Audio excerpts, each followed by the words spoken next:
Earthquake. An earthquake, also called a quake, tremor, or trembler, is the shaking of the Earth's surface resulting from a sudden release of energy in the lithosphere that creates seismic waves. Earthquakes can range in intensity, from those so weak they cannot be felt, to those violent enough to propel objects and people into the air, damage critical infrastructure, and wreak destruction across entire cities.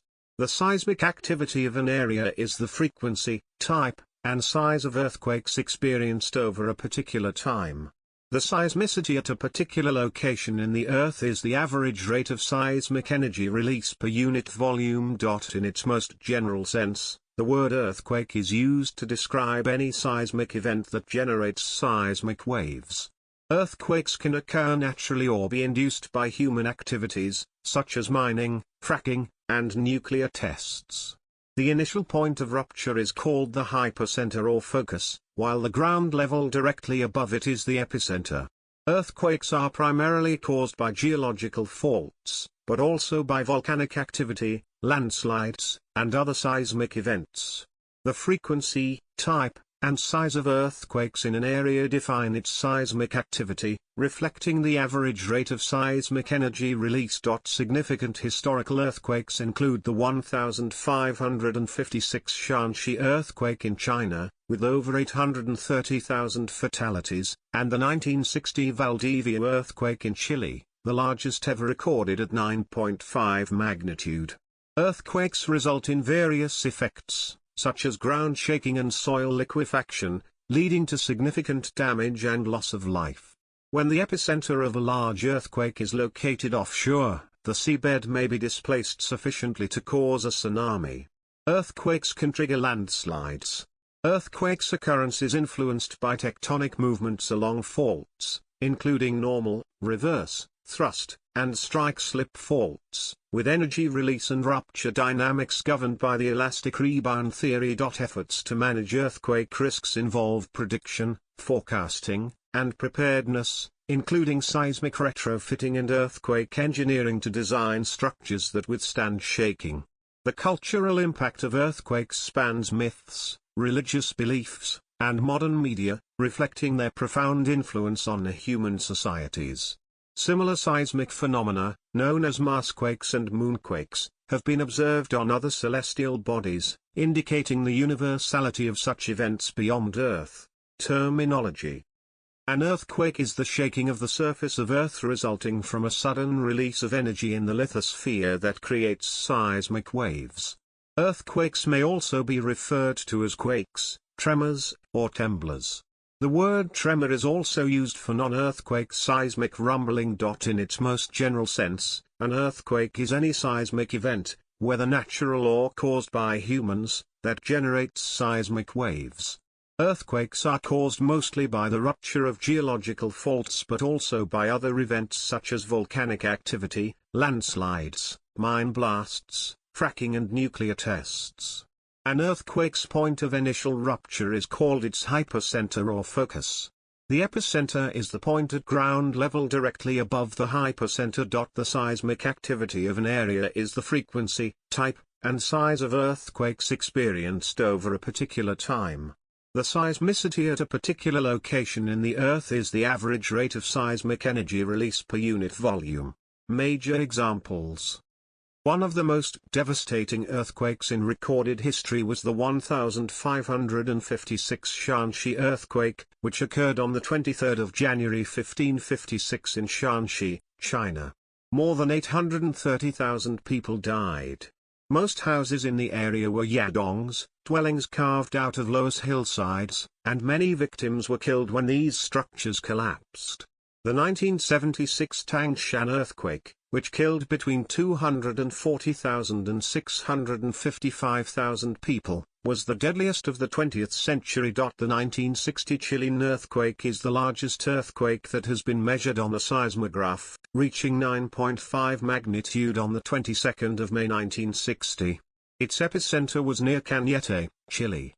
The energy released was approximately twice that of the next most powerful earthquake, the Good Friday earthquake, the 27th of March 1964, which was centered in Prince William Sound, Alaska. The 10 largest recorded earthquakes have all been megathrust earthquakes. However, of these 10, only the 2004 Indian Ocean earthquake is simultaneously one of the deadliest earthquakes in history. Earthquakes that caused the greatest loss of life, while powerful, were deadly because of their proximity to either heavily populated areas or the ocean, where earthquakes often create tsunamis that can devastate communities thousands of kilometers away. Regions most at risk for great loss of life include those where earthquakes are relatively rare but powerful, and poor regions with lax, unenforced, or non-existent seismic building codes. Occurrence. Tectonic earthquakes occur anywhere on the Earth where there is sufficient stored elastic strain energy to drive fracture propagation along a fault plane. The sides of a fault move past each other smoothly and aseismically only if there are no irregularities or asperities along the fault surface that increases the frictional resistance. Most fault surfaces do have such asperities, which leads to a form of stick-slip behavior. Once the fault is locked, continued relative motion between the plates leads to increasing stress and, therefore, stored strain energy in the volume around the fault surface. This continues until the stress has risen sufficiently to break through the asperity, suddenly allowing sliding over the locked portion of the fault, releasing the stored energy. This energy is released as a combination of radiated elastic strain seismic waves, frictional heating of the fault surface, and cracking of the rock, thus causing an earthquake. This process of gradual build-up of strain and stress punctuated by occasional sudden earthquake failure is referred to as the elastic rebound theory. It is estimated that only 10% or less of an earthquake's total energy is radiated as seismic energy. Most of the earthquake's energy is used to power the earthquake fracture growth or is converted into heat generated by friction. Therefore, earthquakes lower the Earth's available elastic potential energy and raise its temperature, though these changes are negligible compared to the conductive and convective flow of heat out from the Earth's deep interior. Fault types. There are 3 main types of fault, all of which may cause an interplate earthquake: normal, reverse, thrust, and strike-slip. Normal and reverse faulting are examples of dip-slip, where the displacement along the fault is in the direction of dip and where movement on them involves a vertical component. Many earthquakes are caused by movement on faults that have components of both dip-slip and strike-slip. This is known as oblique slip. The topmost, brittle part of the Earth's crust, and the cool slabs of the tectonic plates that are descending into the hot mantle, are the only parts of our planet that can store elastic energy and release it in fault ruptures. Rocks hotter than about 300 degrees Celsius, 572 degrees Fahrenheit, flow in response to stress. They do not rupture in earthquakes. The maximum observed lengths of ruptures and mapped faults, which may break in a single rupture, are approximately 1,000 kilometers, 620 miles. Examples are the earthquakes in Alaska, 1957, Chile, 1960, and Sumatra, 2004, all in subduction zones. The longest earthquake ruptures on strike-slip faults, like the San Andreas Fault, 1857, 1906, the North Anatolian Fault in Turkey, 1939, and the Denali Fault in Alaska, 2002, are about half to one-third as long as the lengths along subducting plate margins, and those along normal faults are even shorter. Normal faults. Normal faults occur mainly in areas where the crust is being extended, such as a divergent boundary. Earthquakes associated with normal faults are generally less than magnitude 7. Maximum magnitudes along many normal faults are even more limited because many of them are located along spreading centers, as in Iceland, where the thickness of the brittle layer is only about 6 kilometers, 3.7 miles. Reverse faults. Reverse faults occur in areas where the crust is being shortened, such as at a convergent boundary. Reverse faults, particularly those along convergent boundaries, are associated with the most powerful earthquakes, called megathrust earthquakes, including almost all of those of magnitude 8 or more.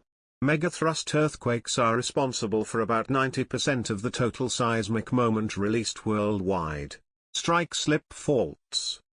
Strike-slip faults are steep structures where the two sides of the fault slip horizontally past each other. Transform boundaries are a particular type of strike-slip fault.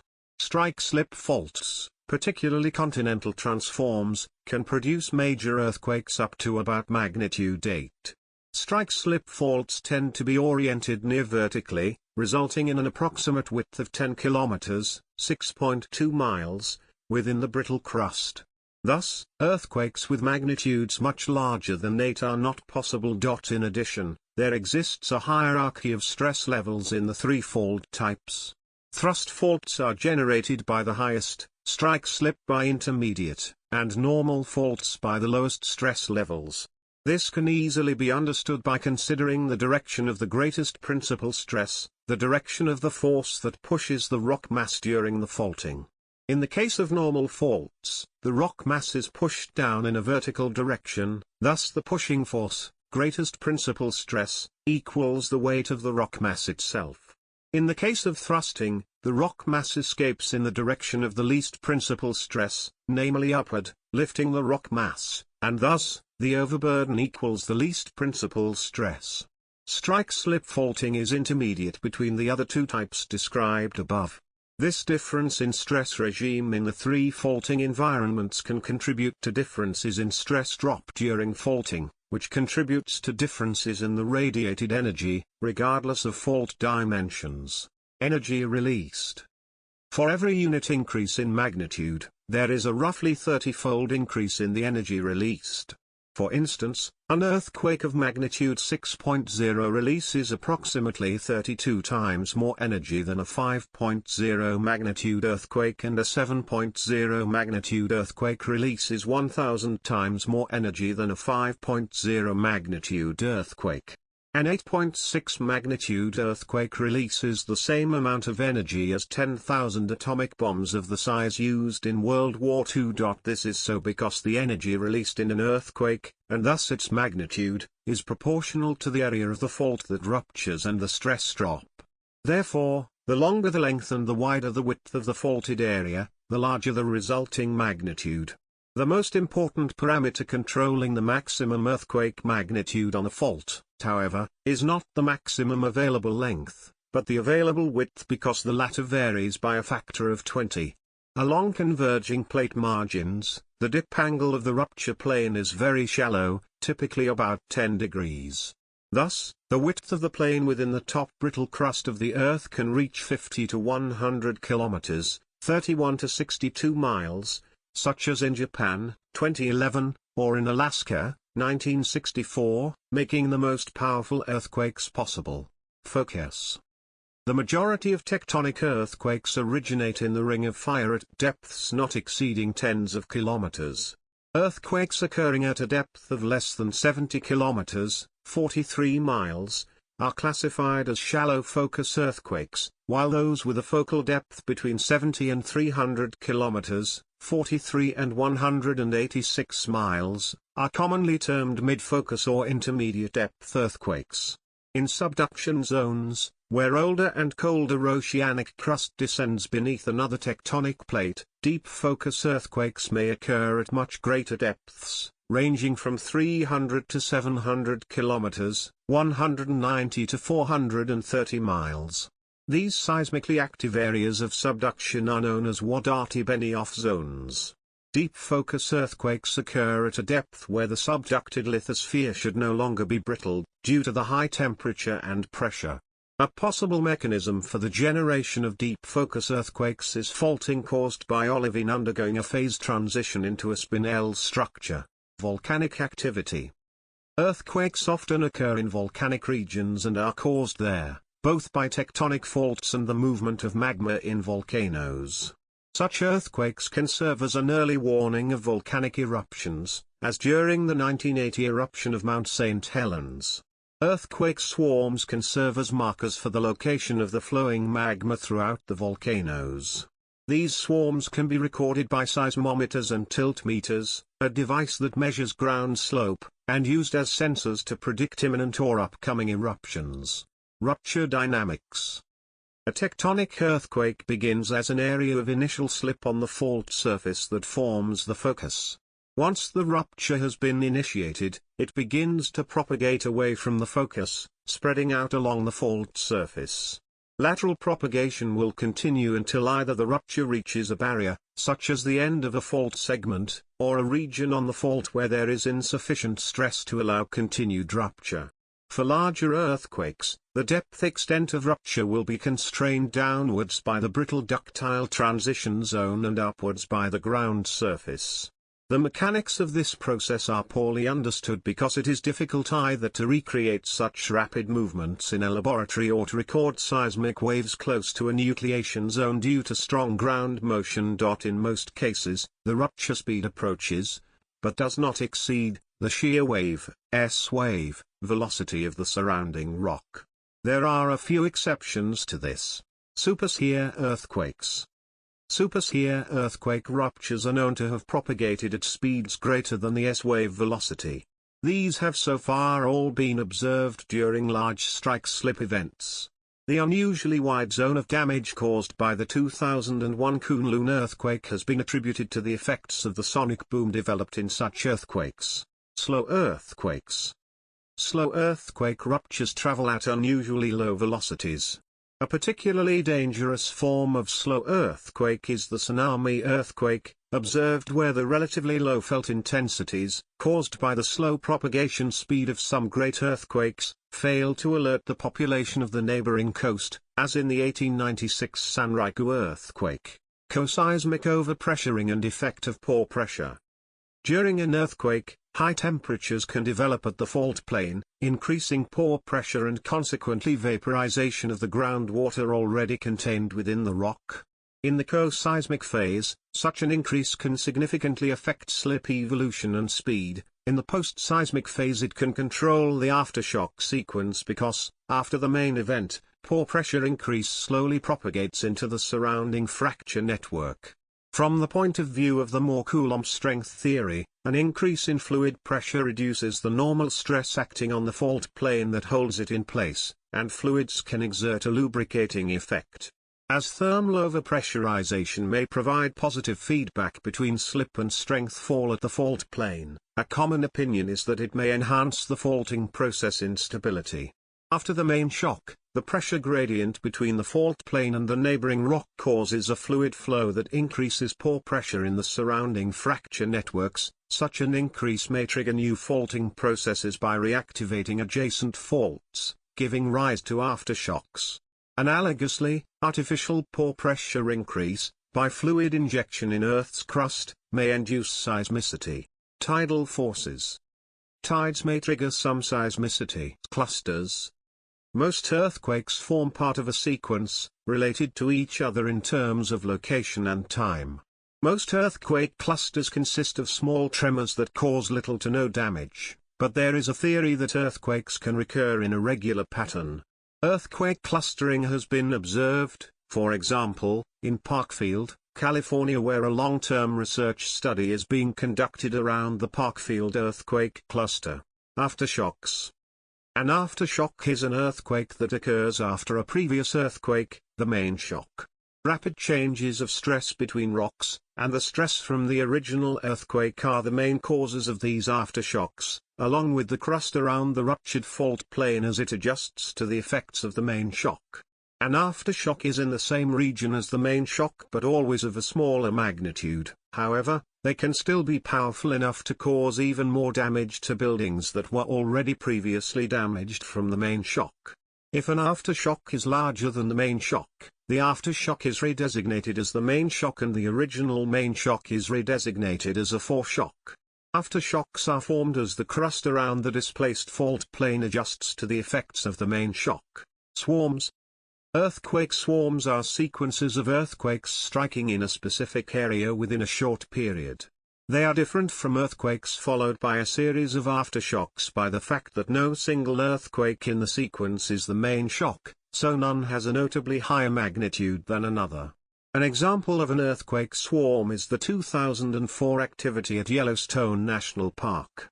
In August 2012, a swarm of earthquakes shook Southern California's Imperial Valley, showing the most recorded activity in the area since the 1970s. Sometimes a series of earthquakes occur in what has been called an earthquake storm, where the earthquakes strike a fault in clusters, each triggered by the shaking or stress redistribution of the previous earthquakes. Similar to aftershocks but on adjacent segments of fault, these storms occur over the course of years, with some of the later earthquakes as damaging as the early ones. Such a pattern was observed in the sequence of about a dozen earthquakes that struck the North Anatolian Fault in Turkey in the 20th century and has been inferred for older anomalous clusters of large earthquakes in the Middle East. Frequency. It is estimated that around 500,000 earthquakes occur each year, detectable with current instrumentation. About 100,000 of these can be felt. Minor earthquakes occur very frequently around the world in places like California and Alaska in the US, as well as in El Salvador, Mexico, Guatemala, Chile, Peru, Indonesia, the Philippines, Iran, Pakistan, the Azores in Portugal, Turkey, New Zealand, Greece, Italy, India, Nepal, and Japan. Larger earthquakes occur less frequently, the relationship being exponential. For example, roughly 10 times as many earthquakes larger than magnitude 4 occur than earthquakes larger than magnitude 5. In the low seismicity United Kingdom, for example, it has been calculated that the average recurrences are an earthquake of 3.7 to 4.6 every year, an earthquake of 4.7 to 5.5 every 10 years, and an earthquake of 5.6 or larger every 100 years. This is an example of the Gutenberg Richter law. The number of seismic stations has increased from about 350 in 1931 to many thousands today. As a result, many more earthquakes are reported than in the past, but this is because of the vast improvement in instrumentation, rather than an increase in the number of earthquakes. The United States Geological Survey, USGS, estimates that, since 1900, there have been an average of 18 major earthquakes, magnitude 7.0 to 7.9, and one great earthquake, magnitude 8.0 or greater, per year, and that this average has been relatively stable. In recent years, the number of major earthquakes per year has decreased, though this is probably a statistical fluctuation rather than a systematic trend. More detailed statistics on the size and frequency of earthquakes is available from the United States Geological Survey. A recent increase in the number of major earthquakes has been noted, which could be explained by a cyclical pattern of periods of intense tectonic activity, interspersed with longer periods of low intensity. However, accurate recordings of earthquakes only began in the early 1900s, so it is too early to categorically state that this is the case. Most of the world's earthquakes, 90%, and 81% of the largest, take place in the 40,000-kilometer long, 25,000 miles, horseshoe-shaped zone called the Circum-Pacific Seismic Belt, known as the Pacific Ring of Fire, which for the most part bounds the Pacific Plate. Massive earthquakes tend to occur along other plate boundaries too, such as along the Himalayan mountains. With the rapid growth of megacities such as Mexico City, Tokyo, and Tehran in areas of high seismic risk, some seismologists are warning that a single earthquake may claim the lives of up to 3 million people. Induced seismicity. While most earthquakes are caused by the movement of the Earth's tectonic plates, human activity can also produce earthquakes. Activities both above ground and below may change the stresses and strains on the crust, including building reservoirs, extracting resources such as coal or oil, and injecting fluids underground for waste disposal or fracking. Most of these earthquakes have small magnitudes. The 5.7 magnitude 2011 Oklahoma earthquake is thought to have been caused by disposing wastewater from oil production into injection wells, and studies point to the state's oil industry as the cause of other earthquakes in the past century. A Columbia University paper suggested that the 8.0 magnitude 2008 Sichuan earthquake was induced by loading from the Zipingpu Dam, though the link has not been conclusively proved. Measurements and location. The instrumental scales used to describe the size of an earthquake began with the Richter magnitude scale in the 1930s. It is a relatively simple measurement of an event's amplitude, and its use has become minimal in the 21st century. Seismic waves travel through the Earth's interior and can be recorded by seismometers at great distances. The surface wave magnitude was developed in the 1950s as a means to measure remote earthquakes and to improve the accuracy for larger events. The moment magnitude scale not only measures the amplitude of the shock but also takes into account the seismic moment, total rupture area, average slip of the fault, and rigidity of the rock. The Japan Meteorological Agency Seismic Intensity Scale, the Medvedev-Volcanic Scale, and the Mercalli Intensity Scale are based on the observed effects and are related to the intensity of shaking, intensity and magnitude. The shaking of the Earth is a common phenomenon that has been experienced by humans from the earliest of times. Before the development of strong motion accelerometers, the intensity of a seismic event was estimated based on the observed effects. Magnitude and intensity are not directly related and calculated using different methods. The magnitude of an earthquake is a single value that describes the size of the earthquake at its source. Intensity is the measure of shaking at different locations around the earthquake. Intensity values vary from place to place, depending on the distance from the earthquake and the underlying rock or soil makeup. The first scale for measuring earthquake magnitudes was developed by Charles Francis Richter in 1935. Subsequent scales, seismic magnitude scales, have retained a key feature, where each unit represents a 10-fold difference in the amplitude of the ground shaking and a 32-fold difference in energy. Subsequent scales are also adjusted to have approximately the same numeric value within the limits of the scale. Although the mass media commonly reports earthquake magnitudes as Richter magnitude or Richter scale, standard practice by most seismological authorities is to express an earthquake's strength on the moment magnitude scale, which is based on the actual energy released by an earthquake, the static seismic moment. Seismic waves. Every earthquake produces different types of seismic waves, which travel through rock with different velocities: longitudinal P waves, shock or pressure waves, transverse S waves, both body waves, surface waves, Rayleigh and Love waves, speed of seismic waves.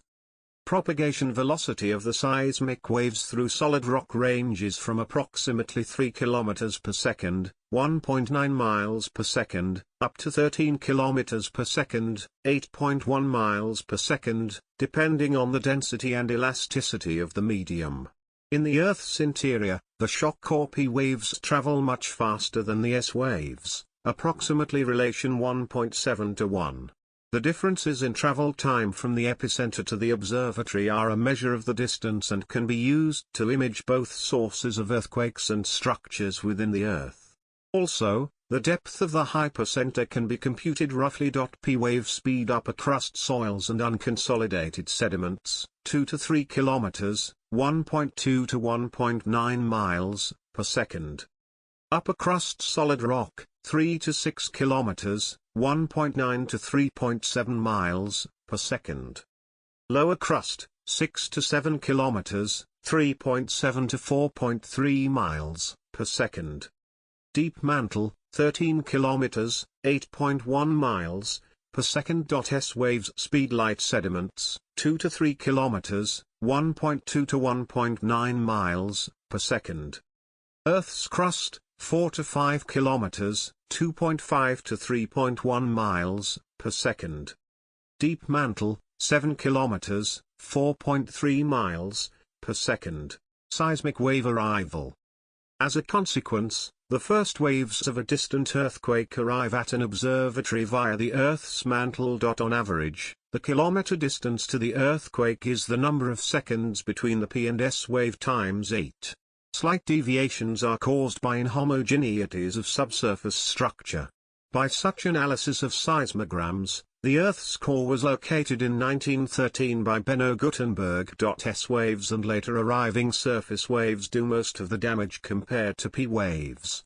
P waves squeeze and expand the material in the same direction they are traveling, whereas S waves shake the ground up and down and back and forth. Location and reporting. Earthquakes are not only categorized by their magnitude but also by the place where they occur. The world is divided into 754 Flinengdol regions, FE regions, which are based on political and geographical boundaries as well as seismic activity. More active zones are divided into smaller FE regions, whereas less active zones belong to larger FE regions. Standard reporting of earthquakes includes its magnitude, date and time of occurrence, geographic coordinates of its epicenter, depth of the epicenter, geographical region, distances to population centers, location uncertainty, several parameters that are included in USGS earthquake reports, number of stations reporting, number of observations, etc., and a unique event ID. Although relatively slow seismic waves have traditionally been used to detect earthquakes, scientists realized in 2016 that gravitational measurement could provide instantaneous detection of earthquakes, and confirmed this by analyzing gravitational records associated with the 2011 Tohoku, Fukushima, earthquake. Effects. The effects of earthquakes include, but are not limited to, the following: shaking and ground rupture.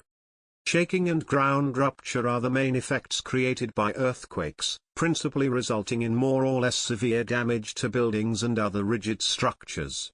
The severity of the local effects depends on a complex combination of the earthquake magnitude, the distance from the epicenter, and the local geological and geomorphological conditions, which may amplify or reduce wave propagation. The ground shaking is measured by ground acceleration. Specific local geological, geomorphological, and geostructural features can induce high levels of shaking on the ground surface even from low-intensity earthquakes. This effect is called site or local amplification.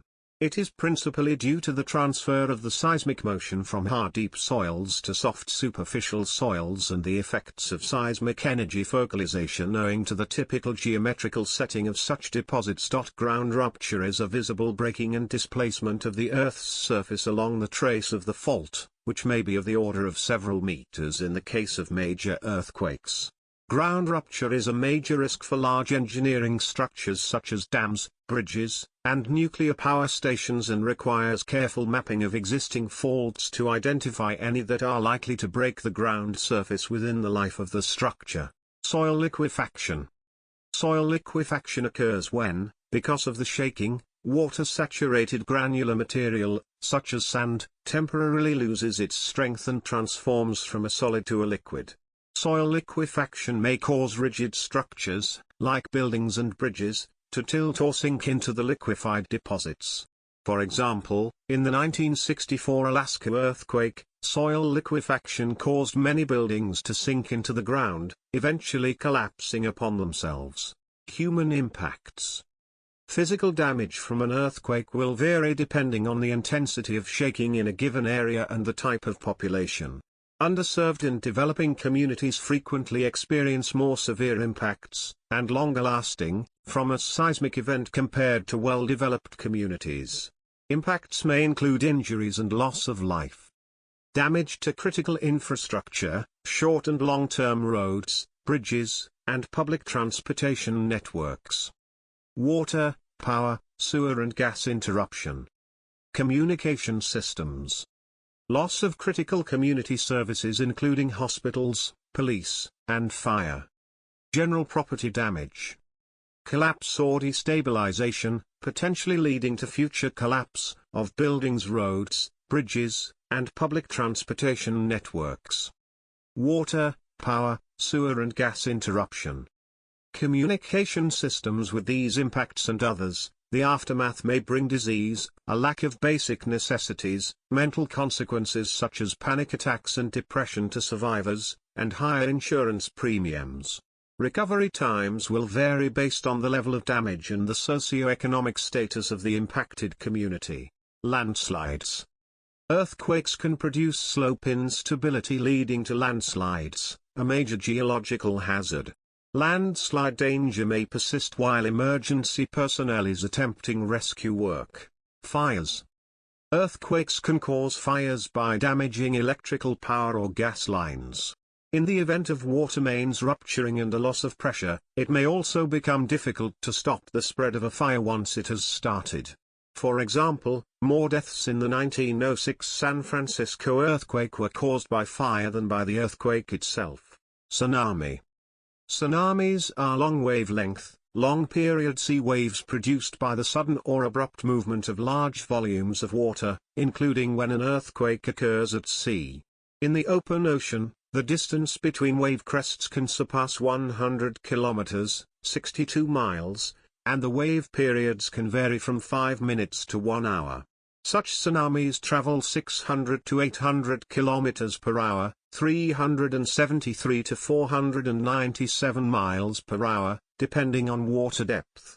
Large waves produced by an earthquake or a submarine landslide can overrun nearby coastal areas in a matter of minutes. Tsunamis can also travel thousands of kilometers across open ocean and wreak destruction on far shores hours after the earthquake that generated them. Ordinarily, subduction earthquakes under magnitude 7.5 do not cause tsunamis, although some instances of this have been recorded. Most destructive tsunamis are caused by earthquakes of magnitude 7.5 or more. Floods. Floods may be secondary effects of earthquakes if dams are damaged. Earthquakes may cause landslips to dam rivers, which collapse and cause floods. The terrain below the Saras Lake in Tajikistan is in danger of catastrophic flooding if the landslide dam formed by the earthquake, known as the Usoid Dam, were to fail during a future earthquake. Impact projections suggest the flood could affect roughly 5 million people. Management. Prediction. Earthquake prediction is a branch of the science of seismology concerned with the specification of the time, location, and magnitude of future earthquakes within stated limits. Many methods have been developed for predicting the time and place in which earthquakes will occur. Despite considerable research efforts by seismologists, scientifically reproducible predictions cannot yet be made to a specific day or month. Popular belief holds earthquakes are preceded by earthquake weather in the early morning. Forecasting. While forecasting is usually considered to be a type of prediction, earthquake forecasting is often differentiated from earthquake prediction. Earthquake forecasting is concerned with the probabilistic assessment of general earthquake hazards, including the frequency and magnitude of damaging earthquakes in a given area over years or decades. For well-understood faults, the probability that a segment may rupture during the next few decades can be estimated. Earthquake warning systems have been developed that can provide regional notification of an earthquake in progress, but before the ground surface has begun to move, potentially allowing people within the system's range to seek shelter before the earthquake's impact is felt. Preparedness. The objective of earthquake engineering is to foresee the impact of earthquakes on buildings, bridges, tunnels, roadways, and other structures, and to design such structures to minimize the risk of damage. Existing structures can be modified by seismic retrofitting to improve their resistance to earthquakes. Earthquake insurance can provide building owners with financial protection against losses resulting from earthquakes. Emergency management strategies can be employed by a government or organization to mitigate risks and prepare for consequences. Artificial intelligence may help to assess buildings and plan precautionary operations. The EGOR expert system is part of a mobile laboratory that supports the procedures leading to the seismic assessment of masonry buildings and the planning of retrofitting operations on them.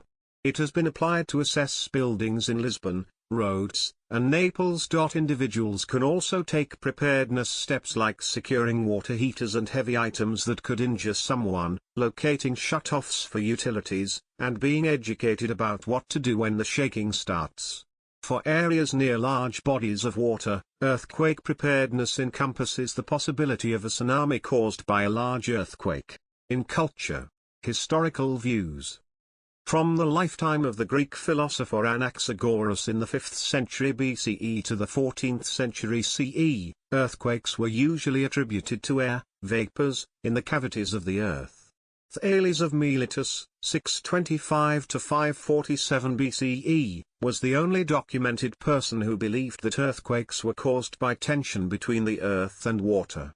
Other theories existed, including the Greek philosopher Anaximenes, 585 to 526 BCE, beliefs that short incline episodes of dryness and wetness caused seismic activity. The Greek philosopher Democritus, 460 to 371 BCE, blamed water in general for earthquakes. Pliny the Elder called earthquakes underground thunderstorms. Mythology and religion. In Norse mythology, earthquakes were explained as the violent struggle of the god Loki.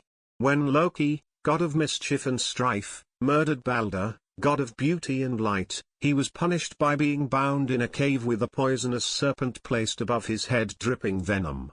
Loki's wife Sigyn stood by him with a bowl to catch the poison, but whenever she had to empty the bowl the poison dripped on Loki's face, forcing him to jerk his head away and thrash against his bonds, which caused the earth to tremble. In Greek mythology, Poseidon was the cause and god of earthquakes. When he was in a bad mood, he struck the ground with a trident, causing earthquakes and other calamities. He also used earthquakes to punish and inflict fear upon people as revenge. In Japanese mythology, Namozu is a giant catfish who causes earthquakes. Namozu lives in the mud beneath the earth and is guarded by the god Kashima, who restrains the fish with a stone. When Kashima lets his guard fall, Namozu thrashes about, causing violent earthquakes. In popular culture. In modern popular culture, the portrayal of earthquakes is shaped by the memory of great cities laid waste, such as Kobe in 1995 or San Francisco in 1906. Fictional earthquakes tend to strike suddenly and without warning. For this reason, stories about earthquakes generally begin with the disaster and focus on its immediate aftermath, as in Short Walk to Daylight, 1972, The Ragged Edge, 1968, or Aftershock, Earthquake in New York, 1999. A notable example is Heinrich von Kleist's classic novella, The Earthquake in Chile, which describes the destruction of Santiago in 1647. Haruki Murakami's short fiction collection After the Quake depicts the consequences of the Kobe earthquake of 1995. The most popular single earthquake in fiction is the hypothetical big one expected of California's San Andreas Fault someday, as depicted in the novels Richter 10, 1996, Goodbye California, 1977, 2012, 2009, and San Andreas, 2015, among other works. Jacob B. Mappel's widely anthologized short story, A Comparative Seismology, features a con artist who convinces an elderly woman that an apocalyptic earthquake is imminent. Contemporary depictions of earthquakes in film are variable in the manner in which they reflect human psychological reactions to the actual trauma that can be caused to directly afflicted families and their loved ones. Disaster mental health response research emphasizes the need to be aware of the different roles of loss of family and key community members, loss of home and familiar surroundings, and loss of essential supplies and services to maintain survival. Particularly for children, the clear availability of caregiving adults who can protect, nourish, and clothe them in the aftermath of the earthquake can help them make sense of what has befallen them has been shown to be more important to their emotional and physical health than the simple giving of provisions. As was observed after other disasters involving destruction and loss of life and their media depictions, recently observed in the 2010 Haiti earthquake, it is also believed to be important not to pathologize the reactions to loss and displacement or disruption of governmental administration and services, but rather to validate the reactions to support constructive problem solving and reflection. Outside of Earth, phenomena similar to earthquakes have been observed in other planets. For example, Marsquakes on Mars, and on the Moon, for example, moonquakes.